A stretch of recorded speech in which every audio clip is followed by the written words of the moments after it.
नमस्कार, आप देख रहे हैं राष्ट्र प्रथम। आपके साथ मैं हूं तुषार शर्मा। उत्तर प्रदेश के इस खास बुलेटिन में आपका स्वागत है। उन तमाम खबरों से आपको कराएंगे मुखातिब, लेकिन उससे पहले सुर्खियां।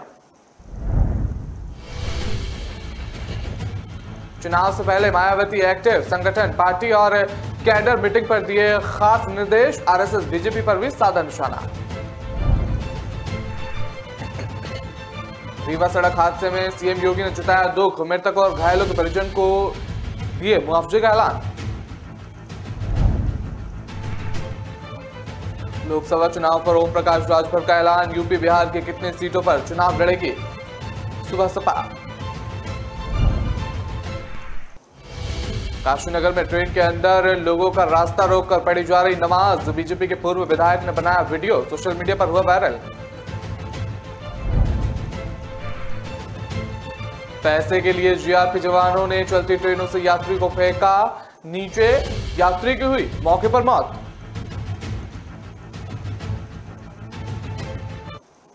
अब खबरें जानेंगे विस्तार से। आपको बता दें कि लखनऊ में बसपा प्रमुख मायावती के नेतृत्व में पार्टी की बैठक हुई है। इस बैठक में सभी जिलों के पदाधिकारी बैठक में मौजूद रहे हैं और इस दौरान निकाय चुनाव और लोकसभा चुनाव पर भी चर्चा हुई है। इस बैठक के दौरान बसपा सुप्रीमो ने आगामी चुनावों को लेकर निर्देश जारी कर दिए हैं। मायावती ने पदाधिकारियों के चुनावों की जिम्मेदारी देते हुए संगठन के पुनर्गठन के लिए भी जिम्मेदारी दी है।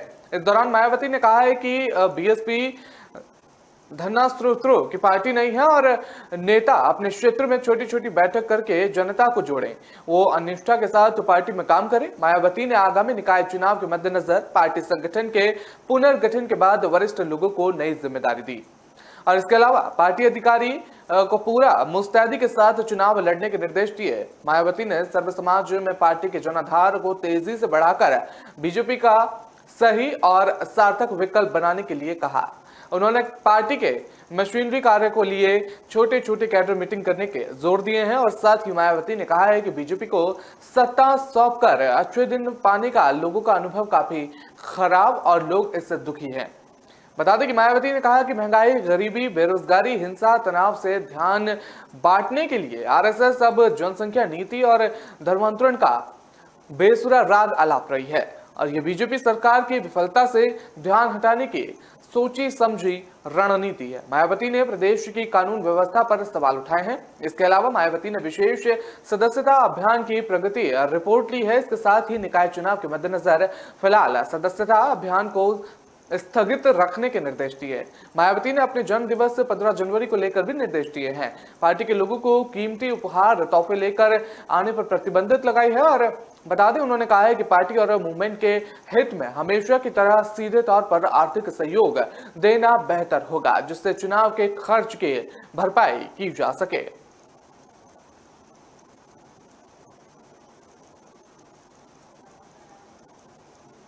मध्य प्रदेश स्थित रीवा में शनिवार को एक दर्दनाक सड़क हादसा हो गया।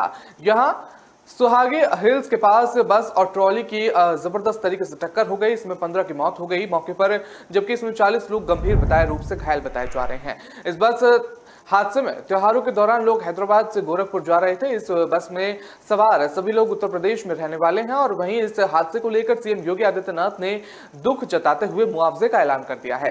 सीएम योगी ने ट्वीट करके जानकारी दी है। बता दें कि मध्य प्रदेश के रीवा में सड़क दुर्घटना में हुई जनहानि अत्यंत दुखद है। प्रभु राम से प्रार्थना करता हूं कि दिव्यांगत आत्माओं को अपनी श्री चरणों में स्थान और घायलों को शीघ्र स्वास्थ्य लाभ प्रदान करे। मेरी संवेदनाएं शोक संतप्त परियोजनाओं के साथ हैं। उन्होंने अगले दिन ट्वीट में लिखा है कि बता दें कि मुख्यमंत्री शिवराज सिंह चौहान से घायलों के समुचित उपचार और उत्तर प्रदेश निवासी दिवंगतों के पार्थिव शरीर को प्रदेश तक पहुंचाने हेतु वार्ता की गई है।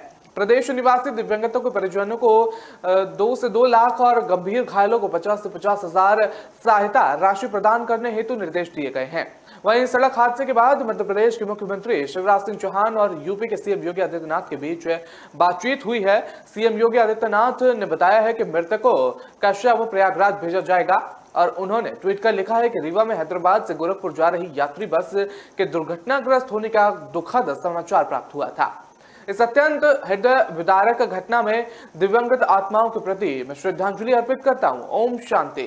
मैं ईश्वर से घायलों के शीघ्र स्वास्थ्य होने की प्रार्थना करता हूं। तो सीएम योगी की तरफ से यह दुख व्यक्त किया गया है सड़क हादसे को लेकर।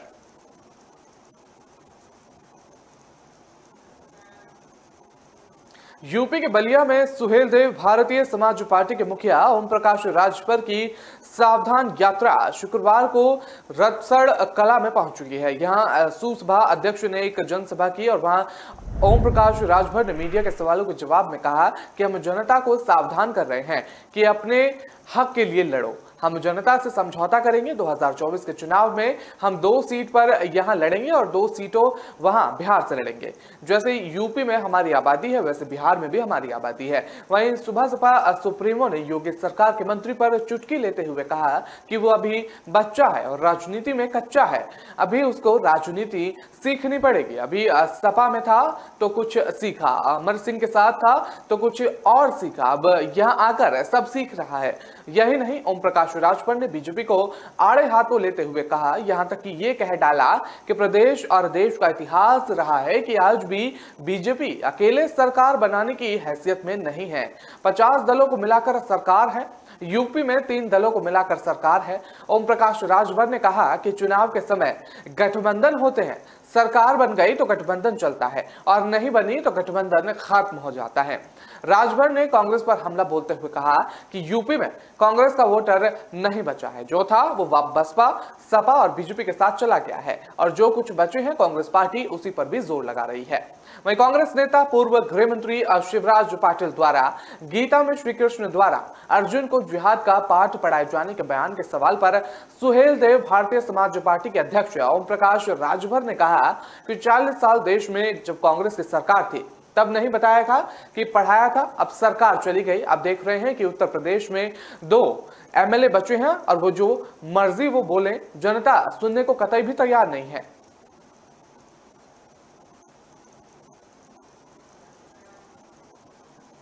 उत्तर प्रदेश में बीते कुछ महीनों से सार्वजनिक जगहों पर नमाज अदा करने का वीडियो खूब वायरल हुए हैं और वायरल वीडियो सोशल मीडिया पर भी जमकर शेयर किए जा रहे हैं। अब एक बार फिर से कुशीनगर का नमाज अदा करते हुए एक वीडियो शेयर किया जा रहा है और ये ट्रेन वीडियो में बनाया गया है। बता दें इसमें लोग नमाज पढ़ते दिखाई दे रहे हैं। ये वीडियो बीजेपी विधायक ने बनाया है।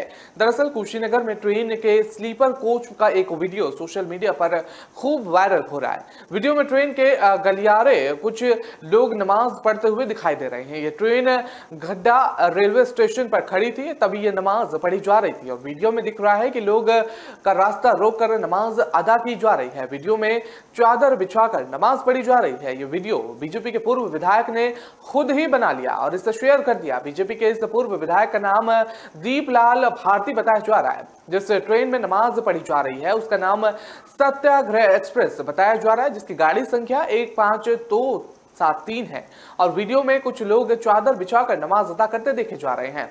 तभी पीछे और आगे से कुछ लोग आते हैं, लेकिन एक सीट पर बैठा हुआ व्यक्ति उन्हें रोकने के लिए बोलता है। सीट पर बैठा व्यक्ति कहता है कि रुक जाइए या दूसरे गेट से आ जाइए, जिसके बाद लोग वहां खड़े हो जाते हैं और वो काफी देर तक उनके हटने का इंतजार करते रहते हैं। हालांकि बीते महीने ही प्रयागराज रेलवे स्टेशन पर एक नमाज पढ़ने का वीडियो जमकर वायरल हुआ था।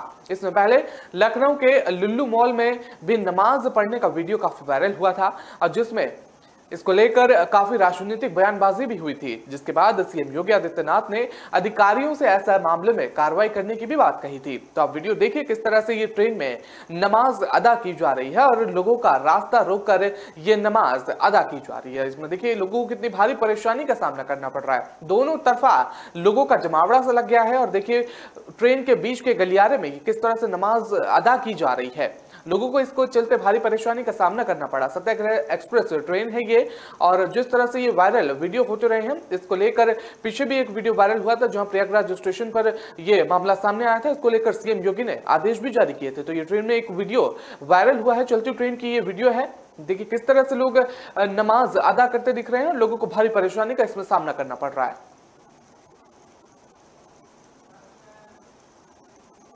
प्रयागराज के ऊंचीडीह स्टेशन के पास कथित तौर पर कहासुनी के दौरान मुसाफिर को 2 जीआरपी जवानों ने चलती ट्रेन से नीचे फेंक दिया, जिसके बाद मुसाफिर की मौत हो गई। युवक झारखंड का निवासी बताया जा रहा है। घटना के बाद परिवार वालों की शिकायत पर जीआरपी के दोनों सिपाहियों के खिलाफ एक एफआईआर दर्ज कर लिया गया है और इसमें दोनों सिपाहियों पर गैर इरादतन हत्या और SC/ST एक्ट के तहत मामला दर्ज कर लिया गया है। मृतकों के परिजनों ने बताया है कि झारखंड का रहने वाला अरुण भुइया अपने भाई हरि भुइया और दोस्त अर्जुन के साथ मुंबई में मजदूरी करता था।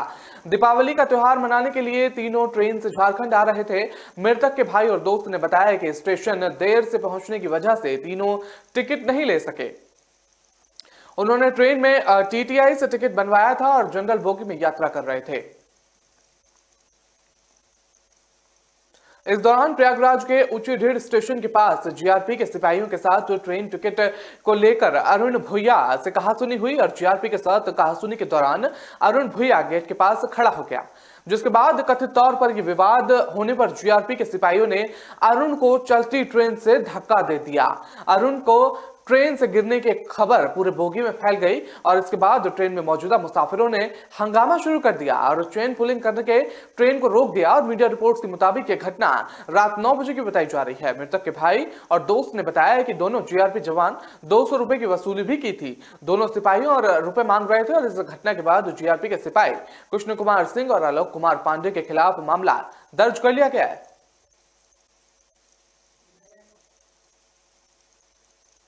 फिलहाल वक्त तो चला एक छोटे से ब्रेक का। खबरों का सिलसिला लगातार जारी रहेगा।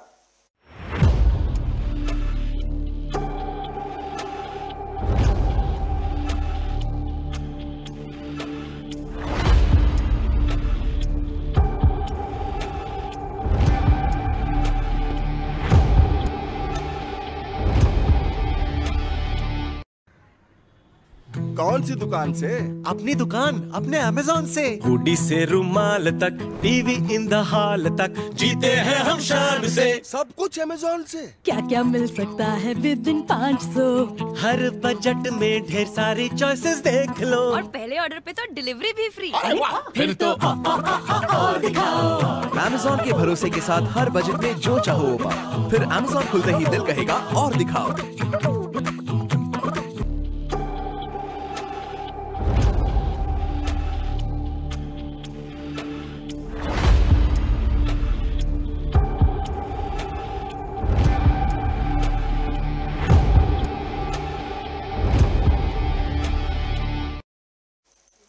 ब्रेक के बाद आपका स्वागत है। रुक करते हैं अगली खबर का। आपको बता दें कि गाजीपुर के सूरज पांडे पार्क में सपा संरक्षक मुलायम सिंह यादव को श्रद्धांजलि सभा का कार्यक्रम आयोजित किया गया।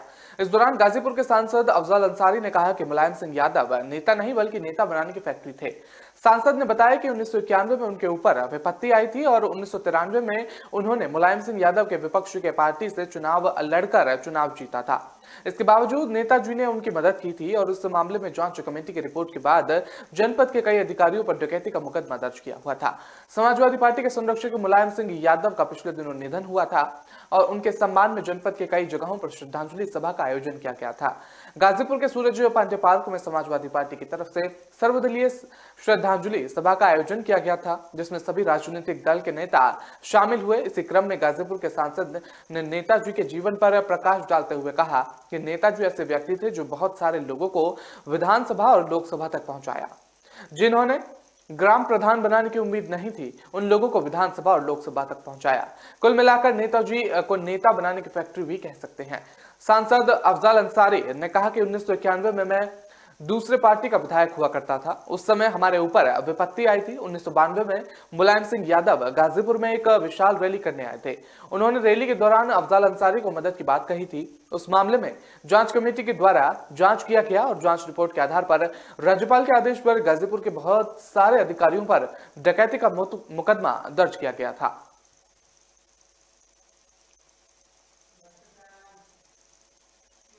संगम नगरी प्रयागराज में डेंगू के मरीजों को मौसम्बी का जूस मिला हुआ प्लेटलेट से चढ़ाए जाने के कथित तौर पर एक चर्चित और सनसनीखेज मामले में पुलिस ने एक गिरोह का पर्दाफाश किया और पुलिस ने सरगना समेत गिरोह से जुड़े हुए 10 सदस्यों को गिरफ्तार किया है। पुलिस ने इनके पास से 18 पाउच प्लाज्मा, 3 पाउच संदिग्ध प्लेटलेट्स और 1 लाख रुपए नगद और 3 2 पहिया वाहन और 13 मोबाइल फोन बरामद किए हैं।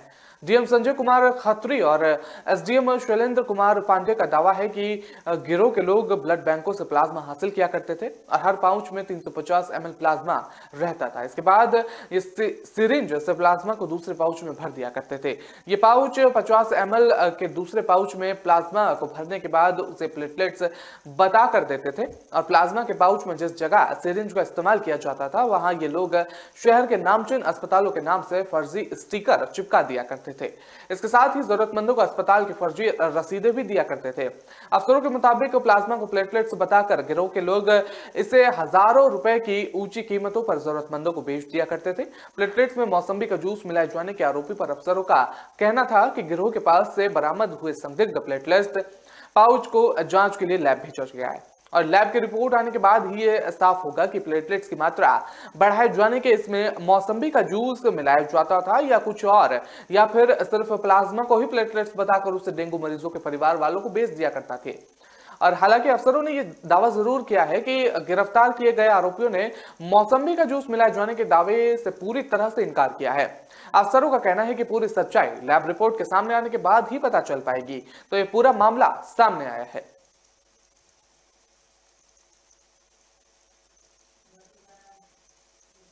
कांग्रेस के वरिष्ठ नेता शिवराज पाटिल के भगवत गीता में भी जिहाद की बात पर सियासी घमासान शुरू हो गया है। बीजेपी ने महाराष्ट्र कांग्रेस नेता के बयान पर जबरदस्त हमला बोला है। वहीं यूपी के डिप्टी सीएम केशव प्रसाद मौर्य ने भी कांग्रेस पर गंभीर आरोप लगाए हैं। उन्होंने अपने बयान से राम सेतु को काल्पनिक बताते हुए गीता का जिहाद सिखाने और भगवा आतंकवाद वाले बयान पर जमकर निशाना साधा। डिप्टी सीएम केशव प्रसाद मौर्य ने कहा, राम सेतु का कांग्रेस काल्पनिक मानती है और अब उसके नेता गीता का जिहाद सिखाने वाले ग्रंथ बताते ही हिमाकत कर रहे हैं। तुष्टिकरण की आड़ में अपने शासन में भगवा आतंकवाद शब्द गढ़ा और कांग्रेस की मति मारी गई है। उन्होंने आगे लिखा कि निष्काम कर्म की शिक्षा देती है और गीता दुनिया का ये अद्भुत ग्रंथ है गीता, जो सही मायने में धर्म को पुष्ट करता है। कांग्रेस न भगवान राम को मानते हैं और न ही भगवान कृष्ण को, इसलिए हिंदुओं के प्रति उसमें हमेशा नफरत और घृणा का अभाव रहा। दरअसल पाटिल ने दावा किया था कि जिहाद की अवधारणा सिर्फ इस्लाम में ही नहीं बल्कि भगवत गीता और ईसाई धर्म में भी है। कांग्रेस के वरिष्ठ नेता और पूर्व केंद्रीय मंत्री मोहसिन किदवाई की आत्मकथा के विमोचन पर पूर्व लोकसभा अध्यक्ष पाटिल ने कहा था कि इस्लाम धर्म में जिहाद का बहुत जिक्र है। पाटिल ने अपनी टिप्पणियों में दावा किया था कि सिर्फ कुरान में ही नहीं, महाभारत में भी गीता में श्री कृष्ण अर्जुन से जिहाद की बात कर रहे हैं और ये बात सिर्फ कुरान या गीता में ही नहीं बल्कि ईसाई धर्म में भी सामने आ रही है। पाटिल के इस बयान पर अब विपक्षी दल कांग्रेस पर जमकर निशाना साधते हुए नजर आ रहे हैं।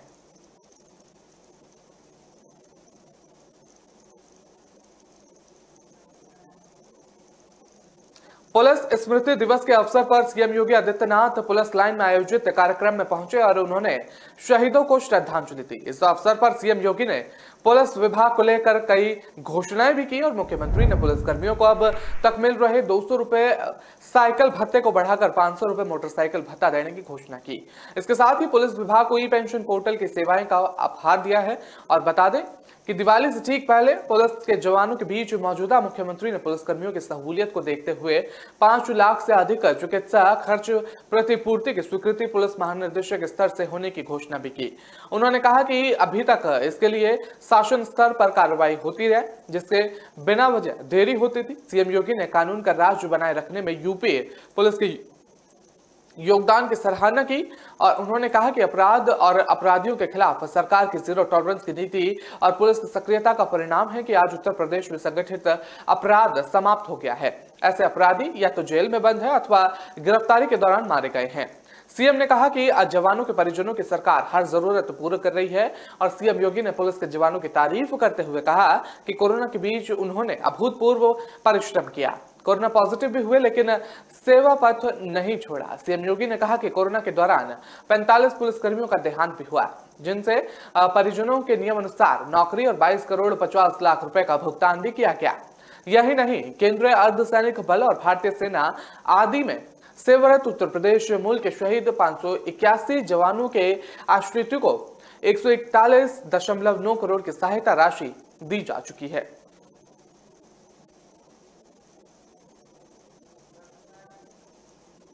उत्तर प्रदेश में इस साल के अंत में नगर निकाय के चुनाव होने हैं। बहुजन समाज पार्टी इस नगर निकाय चुनाव की तैयारियों में जोरों शोरों से जुट गई है। एक तरफ बीएसपी सुप्रीमो मायावती जहां संगठन में फेरबदल कर रही हैं, तो वहीं दूसरी तरफ उनकी कोशिश यही रही है कि मुस्लिम समाज को 2024 के लोकसभा चुनाव से पहले अपने साथ जोड़ा जाए। इमरान मसूद की बसपा में एंट्री के पीछे यही सबसे बड़ी वजह मानी जा रही है। वहीं 22 नवंबर को बसपा सुप्रीमो मायावती ने लखनऊ में पार्टी के पदाधिकारियों की बड़ी बैठक बुलाई है, जिसमें 2024 के लोकसभा चुनाव से पहले निकाय चुनाव को लेकर रणनीति तैयार की जाएगी। बहुजन समाज पार्टी खासतौर पर मुस्लिम समाज पर फोकस कर रही है। यही वजह है कि पार्टी ज्वाइन करते ही इमरान मसूद को कोऑर्डिनेटर बना दिया गया।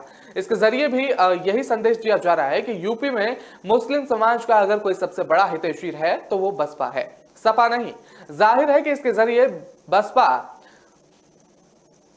कि समाजवादी पार्टी के मुस्लिम वोट बैंक के सेंधमारी करने की तैयारी कर रही है। और वहीं दूसरी ओर देखा जाए तो इमरान मसूद के बीएसपी के बाद अब ये जयंत चौधरी को भी पश्चिमी यूपी में सीधे तौर पर चुनौती मिलेगी। अब तक जयंत के खिलाफ पश्चिमी में बसपा के पास कोई बड़ा चेहरा नहीं दिख रहा था। वहीं दूसरी ओर बीएसपी में आते ही मायावती ने पश्चिमी यूपी में इमरान को बड़ी जिम्मेदारी दे दी है।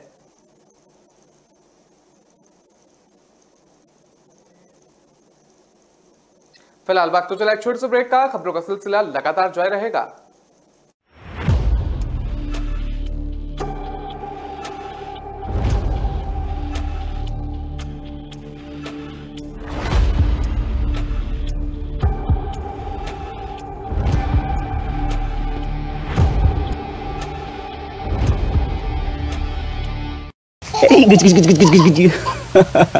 तुम्हें अपनी गोद में खिलाने जैसा कोई एहसास नहीं दुनिया में। पर एक दिन था जब मुझे लगा कि शायद मुझे ये मौका कभी मिलेगा ही नहीं। तुम आने वाले थे और पापा की तबीयत बहुत खराब हो गई। लाइफ एक दिन बिना किसी वार्निंग के बदल गई। You want to sleep? Okay okay okay, सो जा सो जा। पता है, बहुत डर गया था मैं। तुम दोनों अकेले थे। अगर मुझे कुछ हो जाता तो तब मैंने एक लेटर भी लिखा था। क्या लिखा था? हाँ?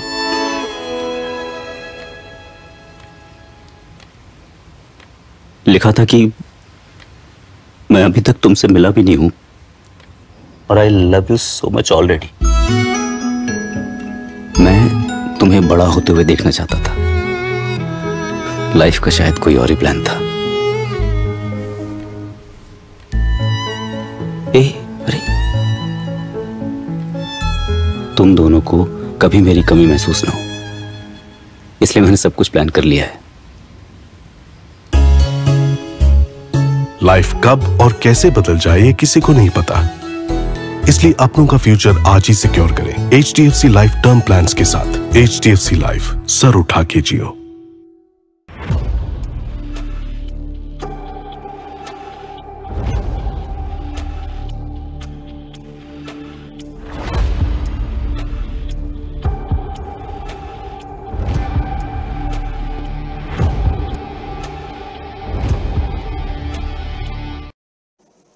ब्रेक के बाद आपका स्वागत है। रुक करते हैं अगली खबर का। आपको बता दें कि केवल एक थप्पड़ ने जिंदगियां बर्बाद कर दी। एक की मौत हो गई तो वहीं दूसरा जेल में बंद है। मामला मेरठ के सुभारती मेडिकल कॉलेज को बताया जा रहा है, जहां एक थप्पड़ से आहत छात्रा ने चौथी मंजिल से छलांग लगा दी। बताया जा रहा है कि छात्रा की मौत हो गई और इस मामले में सुभारती मेडिकल कॉलेज प्रशासन की बड़ी लापरवाही सामने आई है। आरोप है कि कॉलेज प्रशासन ने सही समय पर इस मामले को गंभीरता से नहीं लिया। अगर लिया होता तो लड़की की जान बच जा सकती थी। बता दें, इस मामले को लेकर 2 सेकंड का वीडियो भी सामने आया है और जिसमें लड़की चौथी मंजिल से कूदती हुई दिखाई दे रही है। वीडियो में पिछली चीख पुकार सुनी जा सकती है और फिर एकदम खामोशी छा गई। वीडियो मेरठ के सुभारती मेडिकल कॉलेज को बताया जा रहा है और बिल्डिंग की छत से छलांग लगाने वाली लड़की BDS सेकेंड ईयर में पढ़ती है। और बता दें, जानकारी मिल रही है कि पिछले 3 दिन से यह छात्रा सुभारती मेडिकल कॉलेज के ICU में भर्ती थी। दरअसल BDS की छात्रा और उसके सहपाठी सिद्धांत पवार के बीच किसी बात को लेकर 1 महीने से रार चल रही थी। कई बार कहासुनी भी हुई थी और आरोप था कि सिद्धांत ने गुस्से में लड़की पर थप्पड़ बरसा दिए। हालांकि उस समय मामले को रफा दफा कर दिया था, लेकिन 19 अक्टूबर को सिद्धांत ने लड़की को सबके सामने फिर से थप्पड़ मार दिया। इसके बाद आहत छात्रा लाइब्रेरी की छत पर पहुंची और वहां से छलांग लगा दी। पास ही खड़े किसी शख्स ने ये वीडियो बनाकर वायरल कर दिया और अब मृतका छात्रों के पिता की तहरीर पर पुलिस ने आरोपी सिद्धांत के खिलाफ केस दर्ज कर उसे जेल भेज दिया है। हालांकि इस मामले में सुभारती मेडिकल कॉलेज प्रशासन की बड़ी लापरवाही भी सामने आई है। आरोप है कि कॉलेज मैनेजमेंट ने थप्पड़ के इन दोनों मामलों को गंभीरता से नहीं लिया। आरोप है कि सिद्धांत छात्रों का उत्पीड़न कर रहा था और कॉलेज प्रशासन हाथ पर हाथ धरकर बैठा हुआ था। अस्पताल के एडमिट होने के बाद 3 दिन बाद छात्रों की मौत हो गई। वहीं आरोपी सिद्धांत को जेल भेजने के बाद पुलिस मामले की तफ्तीश में जुट गई है। कई अन्य लोगों से भी पूछताछ की जा रही है मामले में।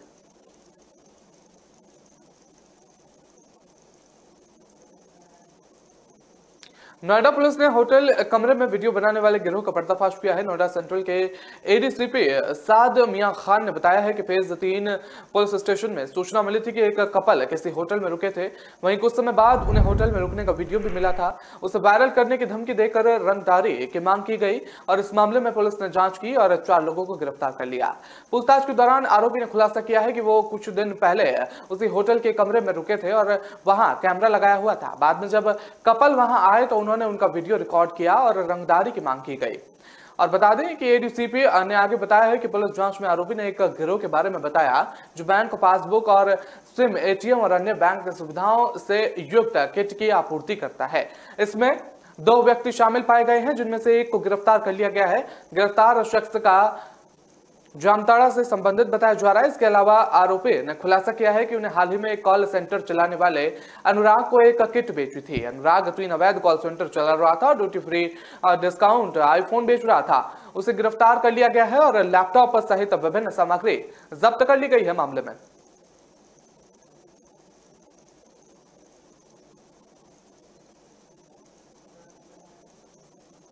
उत्तर प्रदेश की नोएडा पुलिस ने हिरासत से फरार हुए एक आरोपी को गिरफ्तार कर लिया है और पुलिस ने उसके पास से करीब 1.5 किलो गांजा और एक कट्टा कारतूस बरामद किया है।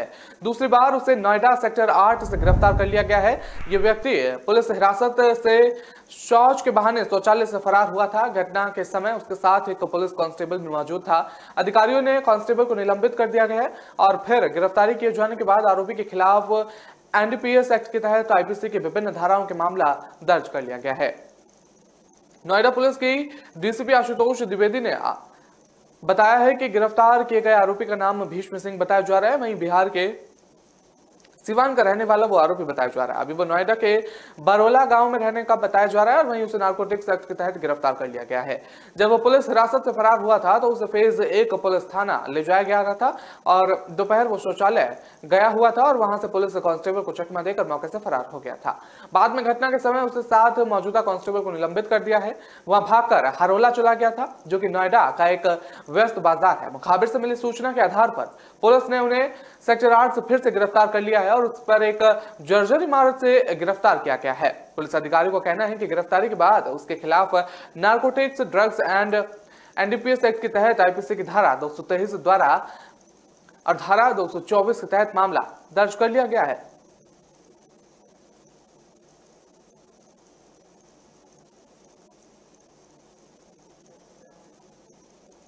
गाजियाबाद में निर्भया कांड जैसी गैंगरेप की खबर की चर्चा बनी हुई है और इस मामले का गाजियाबाद पुलिस ने पर्दाफाश किया है। बता दें कि पुलिस ने इस मामले में मनगढ़ंत और संदेहास्पद बताया है। ये मामला गाजियाबाद के नंदग्राम थाना क्षेत्र के आश्रम रोड का बताया जा रहा है। वहां एक महिला बोरी में हाथ और पैर और मुंह पूरी तरह से बांधे हुई मिली थी। इसकी सूचना एक राहगीर ने डायल 111 को दी थी। मेरठ रेंज के आईजी प्रवीण कुमार और गाजियाबाद के एसएसपी ने एक प्रेस कॉन्फ्रेंस कर इस मामले की विस्तार से जानकारी दी है। पूछताछ में पीड़ित महिला ने बताया कि 5 जानकार लोगों ने ही उसके साथ गैंगरेप किया था। पुलिस ने कहा कि महिला ने बताया कि आरोपी के साथ उसका संपत्ति विवाद चल रहा था और उसने आरोप लगाया था कि आरोपियों ने उसे 2 दिन तक बंधक बनाए रखा और लगातार रेप किया। उसका कहना था कि आरोपी उसका गुप्तंग में लोहे की रोड घुसाकर उसे सड़क पर फेंक कर मौके से फरार हो गए। गाजियाबाद पुलिस ने इस मामले का खुलासा किया है। इसमें बहुत चौंकाने वाला तथ्य ये सामने आया है। पुलिस का कहना है कि मामले में गैंगरेप की वारदात अभी शक के दायरे में है। पुलिस का कहना है कि महिला को इस हालत में पहुंचाने वाले खुद महिला और उसके 3 साथी हैं। पुलिस का कहना है कि इस आजाद गौरव अफजल की मुख्य भूमिका थी। आजाद पीड़ित महिला का मित्र है। इन तीनों ने मिलकर संपत्ति विवाद को खत्म करने के लिए षड्यंत्र रचा। इसका गाजियाबाद पुलिस ने खुलासा किया। पुलिस ने इस मामले में 3 लोगों को गिरफ्तार किया है। गाजियाबाद पुलिस ने बताया कि पीड़िता के स्वस्थ होने के बाद उसे भी पुलिस कार्रवाई से गुजरना पड़ सकता है।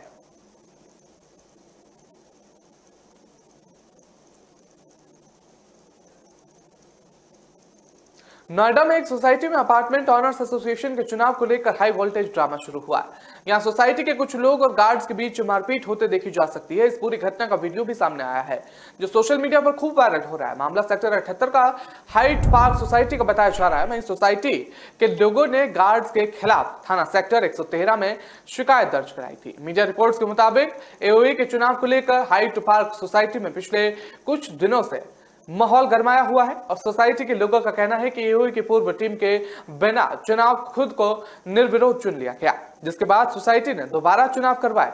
वहीं बीते दिनों एओई की टीम चुनाव जीती। वहीं गुरुवार को एओई की टीम की मीटिंग हुई जिसमें सोसाइटी के गार्ड पहुंच गए और इसके बीच निवासियों और गार्ड्स के बीच हंगामा हो गया।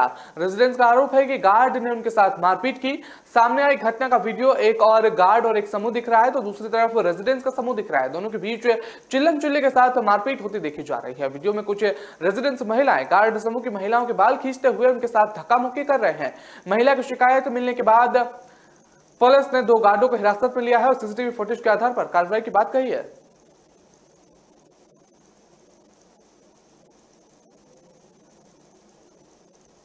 तो फिलहाल इस बुलेटिन में इतना ही। मुझे दीजिए इजाजत। नमस्कार।